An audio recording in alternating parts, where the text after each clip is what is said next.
If in fact the country goes over the cliff, he will be the first president to preside over a default of our American government. And I certainly hope he comes to his senses. He's got time to do that.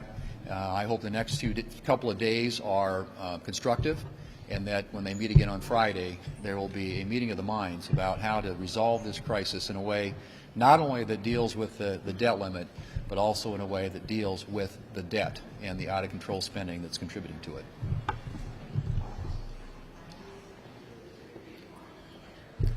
We have a dangerous and deadly national security crisis unfolding at our southern border, and the crisis is soon to become a catastrophe. And this has Joe Biden written all over it, because on his first day in office, he started rolling out executive orders that rolled out the red carpet for illegal immigrants to come to the United States, to the point that now 5 million illegal immigrants have come, and yesterday over 10,000, which is the highest number ever. Now, so much of this is orchestrated by criminal cartels. In addition to the very big numbers, we're talking about very bad people who are coming across, including criminals, murderers, gang members. And if you're a drug dealer with Joe Biden in the White House, it has become a dream come true. At the same time, it's become a national nightmare for families who have lost family members to fentanyl. Even in Wyoming, 1,000 miles from our southern border, we've had triple the number of fentanyl deaths since Joe Biden has become president. Look, I've been to the border many times. It is now worse than ever before. And with rolling back Title 42, the president is essentially sending engraved invitations saying, come to America. It's a catastrophe. The caravans are lining up at the border, and it is going to be an invasion like we have never seen in the history of this country. At the same time, the president and his malicious secretary of Homeland Security look straight in the camera, lie to the American people, and do nothing to secure the border of our nation. Astonishingly, on Friday night, the president did a television interview where he told the people, and he looked dazed and confused a bit during the interview, but he told people that he knew more than the vast majority of people. Well, Mr. Know-it-all, if you know more, you ought to start listening to the Border Patrol, because they know what works. They have been telling us. It is follow the law, finish the wall, and finally bring back the Remain in Mexico policy. You know why? Because it worked.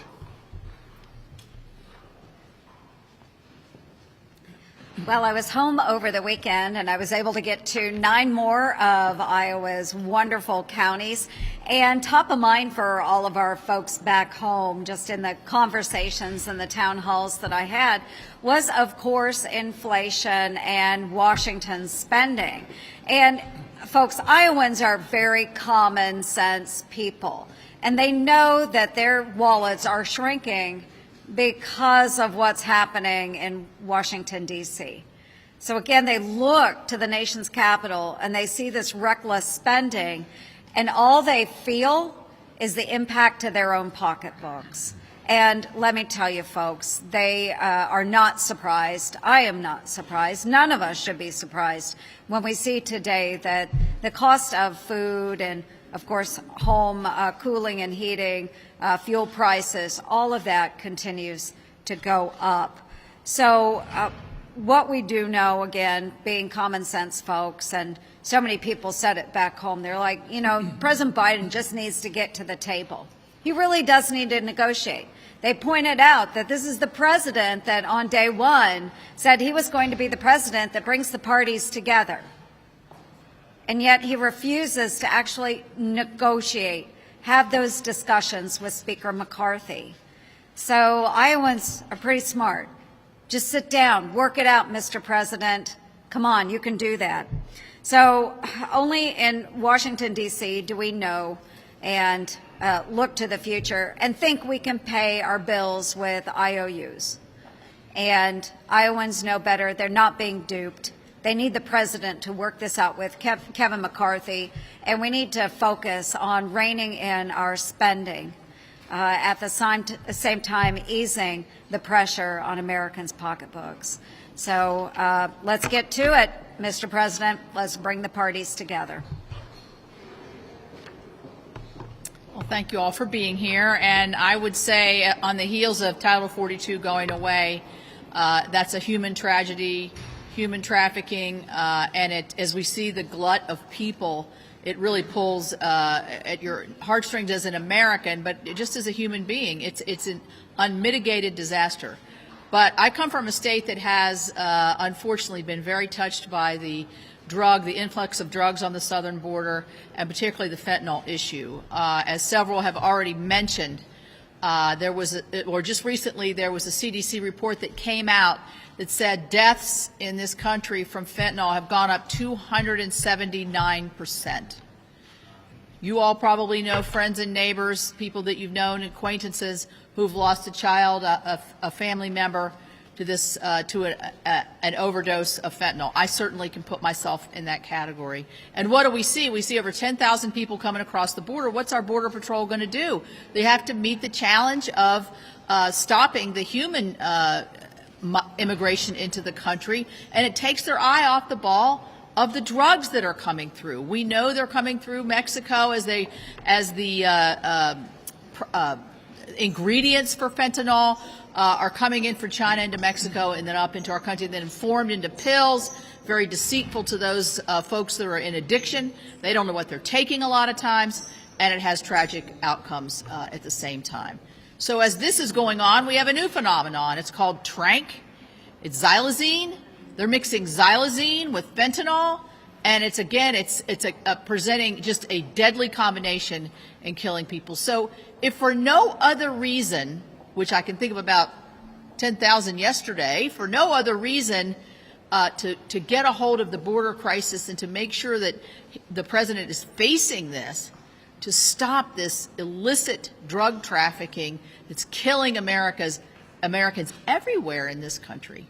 That, to me, is a driving force for the president to get on the ball and his administration to find a better way.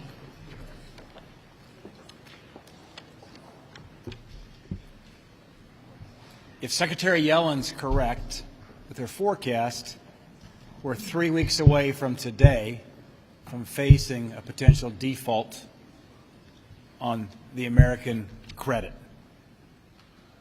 A default would throw financial markets, not only the United States, into turmoil, but the global markets as well. When banks at this time in our history are already concerned about stability, when banks are having to fight the sudden increase in interest rates, and what that's meaning right now in terms of ensuring they keep their balance sheets in good shape and liquidity.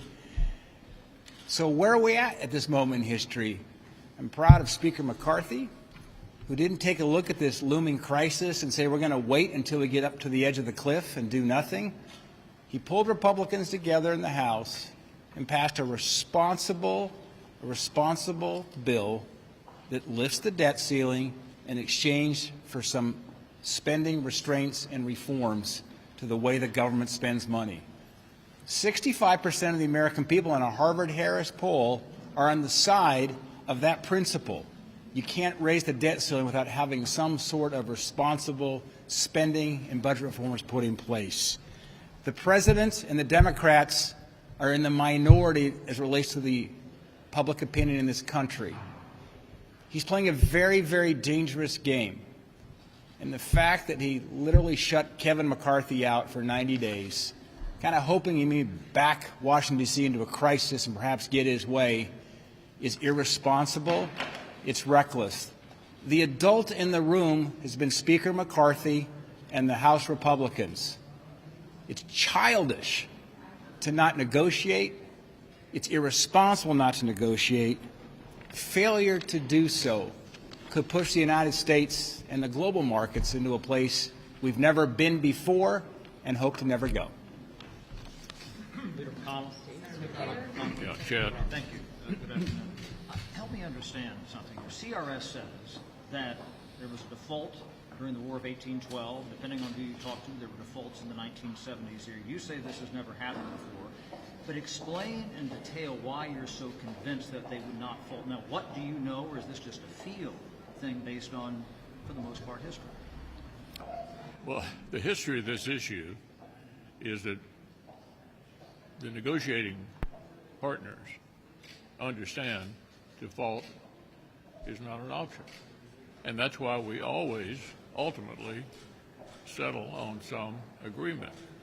That has happened every time in the past, and it will happen again this time. The agreement is made by those who have political power. Those are given by elections. We have divided government. There has to be an agreement between the Speaker and the President, and there will be. And the sooner they get started talking directly or through their designees, the sooner we'll get an outcome. Senator McConnell. Do you accept as legitimate the verdict in New York finding that Donald Trump is liable for sexual abuse and defamation? That's about presidential politics, and that'll all be settled in the primaries next year. What about the verdict Senator McConnell. itself, the merits of the verdict? It's all, I don't have any observations about it. The American people are going to have to decide, particularly Republicans and Democrats, who they want to run for president next year. You've always been a staunch supporter of the military. I wonder what you made of General Austin is out today with really stern warnings about readiness, also talking about profound confusion and disturbance for service members and their families as a result of Senator Tuberville's blockade of defense nominees. Do you still support that, or what's the way out? You have to ask Senator Tuberville about that. Do you support him? No, I don't support putting a hold on military nominations. I don't support that, but as to why, you need to ask Senator Tuberville. Senator McConnell. Senator McConnell, do you feel like this verdict, this Eugene Carroll verdict, makes it harder for for Trump to win in a general election? Does it make it harder for you to win your Senate races in 2024? Well, there's no question the presidential race is going on pretty early, and the Republican primary voters are going to determine sometime next year who they want to be the nominee, and I don't have any advice to give them.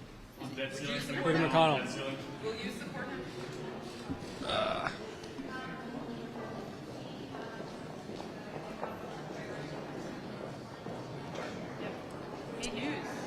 Yeah. Have a different. I'm sorry? Have a second. Another one's coming? Yeah. Oh, okay. And you need to go to the right direction from there. Yeah. I'm going to go closer. Okay.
Not you, Manu. Do you go over 10 years here? Yeah. Yeah, there you go. I asked them if they went over 60, the three of them. 21. When he was 18. Yeah, that's right. Cub reporter. Okay. All right, everybody. Thank you for being here. And I thank Senators Stabenow, Van Hollen, and Padilla for joining me. Now, of course, we had a lot to discuss at the lunch today, but top of mind was, for everyone, was default. As everybody knows, yesterday I went to the White House with Leader McConnell, Leader Jeffries, Speaker McCarthy. And from that meeting, there was bad news and good news. The bad news: Speaker McCarthy was the only person in the room who refused to take default off the table. The one person standing in the way is Speaker McCarthy. He refused to take default off the table. President Biden said he would. Leader Jeffries said he would. I would. And Leader McConnell outside didn't say anything in the room, and outside he, too, said we must avoid default. But instead, Speaker McCarthy doubled down on his efforts, and rather than take default off the table, he's going to take it hostage at the hands of a far-right agenda that the American people would abhor. Avoiding default should not be contingent on passing the GOP's hard-right partisan agenda, and the American people overwhelmingly agree. A recent Washington Post poll found the following, very instructive. 58% majority of Americans say debt limit and federal spending should be handled as separate issues, as we are saying, and President Biden is saying. The poll also found that, quote, a much smaller 26% of Americans say Congress should only allow the government to pay its debts if Biden agrees to cut spending. That's McCarthy's plan. Not only does it have only 26% of America, but it doesn't even have a plurality of Republicans. 46% of Republicans say the debt limit and spending should be handled separately. So even a plurality of Republicans realize how dangerous tying the two together is. Now, and one other point I'd make. It's very easy, not easy. It's unique for what McCarthy is doing. Back in 2017, we Democrats hated the Trump tax cuts for the very, very wealthy. I easily could have said, as minority leader, we're going to withhold the ability, withhold the ability to raise our debt ceiling unless they repeal the tax cuts. But of course I wouldn't do that. It was dangerous and reckless. But now he is taking the IRA, an issue of great importance to the Democrats, probably our #1 issue, and saying he will hold it hostage to default. So it shows you the difference here and the uniqueness of what McCarthy is doing. But there was good news as well in that meeting. Today, top staffs of all 5 principals are sitting down right now as we speak and talking about a path forward for the budget and appropriations process. And they're going to continue to meet during the week.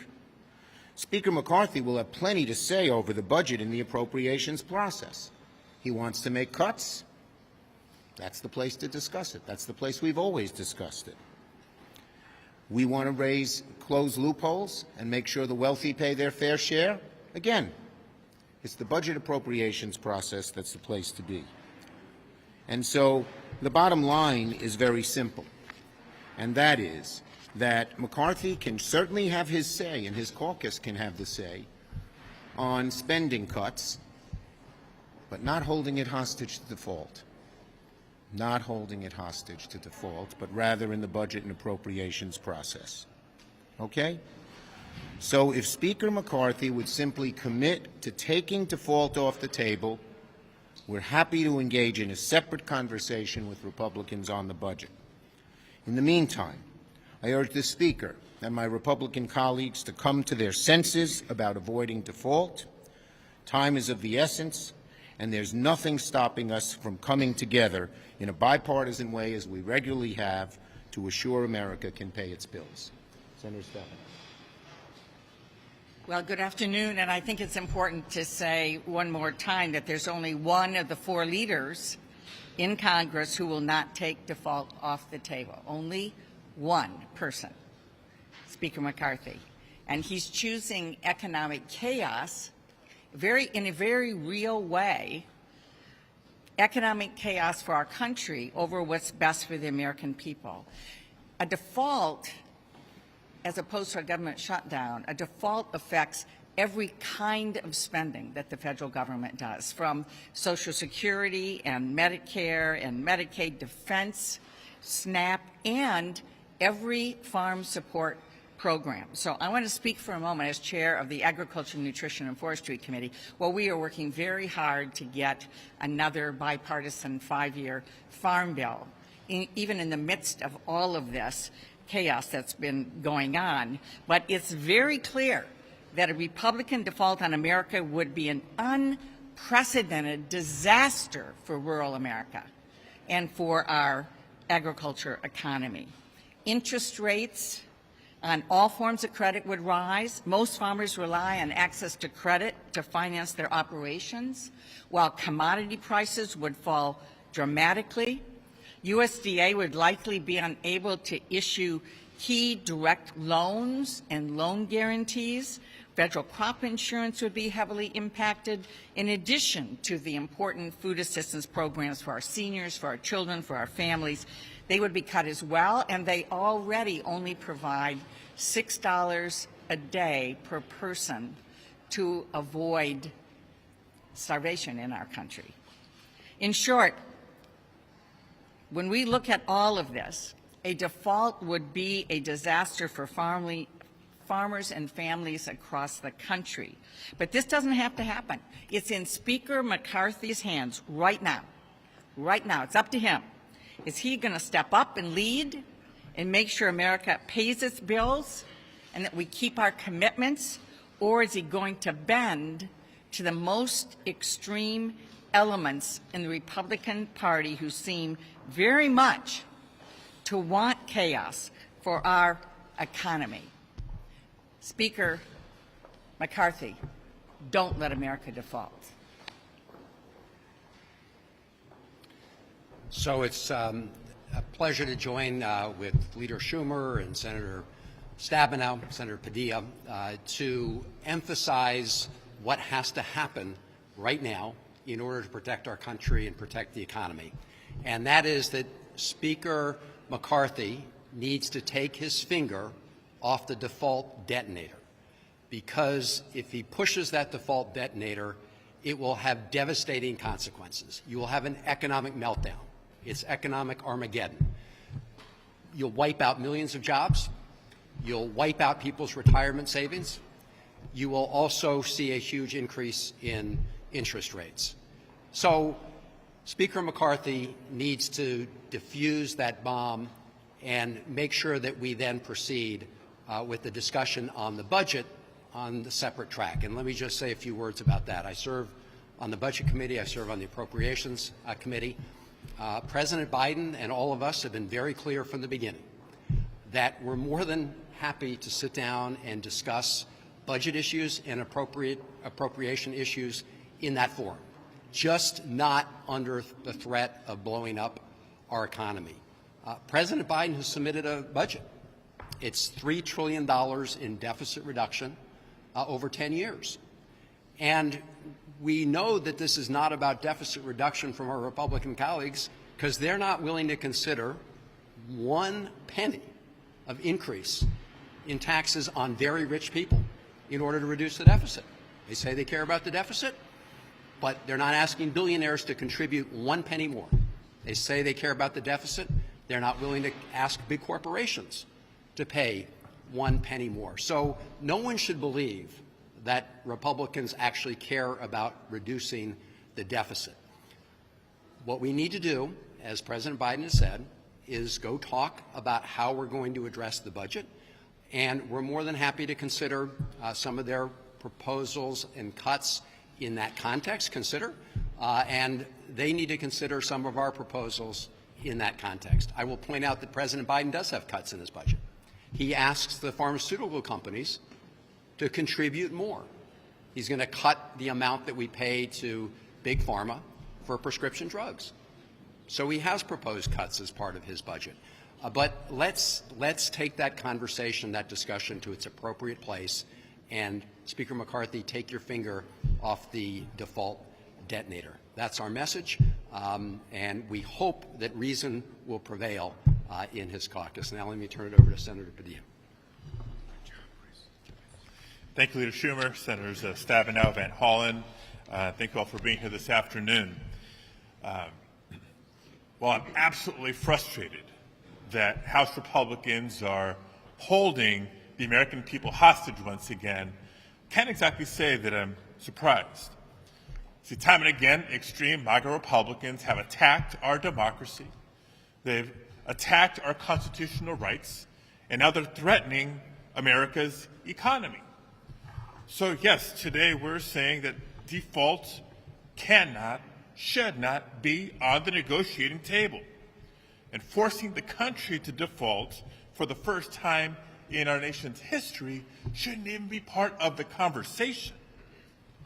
This is about protecting the American people and what they have already earned. You know, if we get to that point, here's what people should be very well aware of and what to expect. You know, I think of the working families across California and across the country who work so hard and sacrifice so much to buy a home and make their mortgage payments. If we were to default, mortgage rates would skyrocket. Working families would pay the price.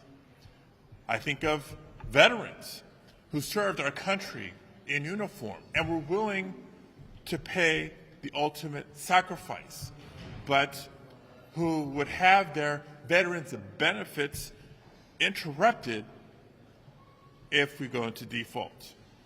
And I think of the millions of seniors across the country who would see their Social Security benefits halted because Speaker McCarthy and MAGA Republicans want to hold them hostage for their extreme demands. The list goes on and on. Now, as we've heard from all the senators up here, we can absolutely have a responsible conversation about spending in this country. There is a time and a place for that. That's the budget and appropriations process. Not, however, as we approach a fiscal cliff, when we know full well that it will be working families across the country who stand to lose the most. The good news is there's still a little bit of time. Republicans still have time to come to the table and avoid a debt default, just as they've done numerous times in the past under both Republican and Democratic presidents. But if they don't, countless families across the country will be coming to their kitchen tables to have a much more dire financial conversation. Speaker McCarthy, Republicans don't default on America. Thank you. Okay, be ready. Right there. Speaker McCarthy's first rodeo with the debt limit. So your experience, so is Leader McConnell with this issue. So can you persuade Senator McConnell to take a more active role? Well, you know, Speaker McConnell has said repeatedly it's between the President and McCarthy. McCarthy takes default off the table, problem solved. Yes. Yeah, this guy. How do you feel about Tucker Carlson, former Fox host, launching his show now on Elon Musk's Twitter? I'm not going to comment on that. Everyone has a right to make their views known where they can. Yes, way back there. Well, I was calling. Okay, both of you. Go ahead. Two tall guys.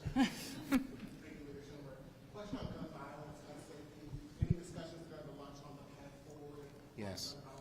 Well, as you know, I care passionately about this. I'm the author of both the Brady Law and the assault weapons ban, and our caucus is having a meeting devoted exclusively to talking about the next best step forward on guns. I was very happy last summer that we were able to move forward for the first time in 30 years on guns, and maybe we can do that again. I'd like to see that. Yes.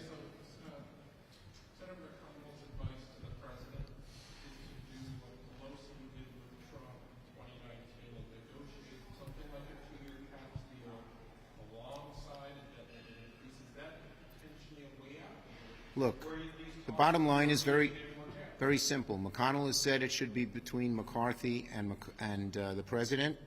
There's only one person standing in the way of avoiding default, and that's Speaker McCarthy. He ought to back off, plain and simple. Yes. But would you be willing to accept real spending cuts, actual spending cuts that would move alongside a separate track than a debt ceiling increase? Look, the bottom line is we've always debated spending cuts, revenue increases, as Chris pointed out, in the budget and appropriations process. That's going along now. But again, default should not be, we should not be using default as a hostage. Only McCarthy is. It's dangerous, it's reckless, it could lead to real problems. Mr. Leader, Thank you.